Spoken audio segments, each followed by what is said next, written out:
एक जंगल में एक चूहा रहता था।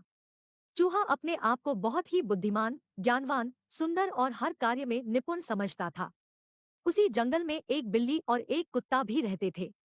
एक बार जंगल में दूसरे जंगल से एक बड़ा सा हाथी आया। हाथी को देखने के लिए जंगल में जानवरों की भीड़ लग गई। सभी जानवर कहने लगे, देखो यह हाथी कितना बड़ा है, कितना विशाल और कितना ताकतवर है। हम लोग तो क्या, इस जंगल में कोई भी जानवर इस हाथी के सामने कुछ भी नहीं है। जानवरों की बात सुनकर चूहे को हाथी से बहुत ईर्ष्या होने लगी। जानवरों की बात सुनकर चूहा बोला, अरे भाई, इस हाथी में ऐसी कौन सी बात है जो मुझ में नहीं है। इस हाथी के 4 पैर हैं, वह मेरे पास भी है। हाथी के 2 कान, 2 आंखें और 1 पूंछ है, वह भी मेरे पास है।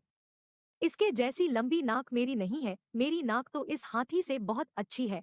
और मेरे कान भी इस हाथी के फावड़े जैसे नहीं है।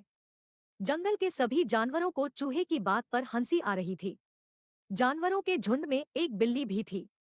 चूहे को देखकर बिल्ली के मुंह में पानी आ गया। तभी अचानक बिल्ली ने चूहे के ऊपर छलांग लगा दी। चूहा किसी तरह वहां से अपनी जान बचाकर भागा और भागते समय उसके रास्ते में एक कुत्ता आ गया। कुत्ता कई दिनों से भूखा था। अचानक अपने सामने चूहे को देख कुत्ते की भूख कई गुना बढ़ गई। कुत्ते को देखकर बिल्ली तो भाग गई, किंतु कुत्ता चूहे के पीछे पड़ गया। कुत्ता ने चूहे पर झपट्टा मारा, किंतु किस्मत से चूहा कुत्ते के पंजे से बच गया।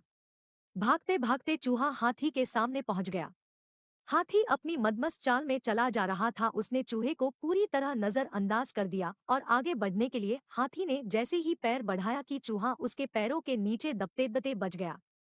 अब तक चूहे की पूरी हेकड़ी निकल चुकी थी। वह बुरी तरह घबराया और डरा हुआ था। उसे अपनी औकात समझ में आ गई।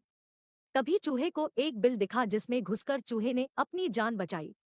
शिक्षा। हाथी और चूहे की कहानी से हमें शिक्षा मिलती है कि कभी भी दूसरे के श्रेष्ठ गुणों से ईर्ष्या नहीं करना चाहिए।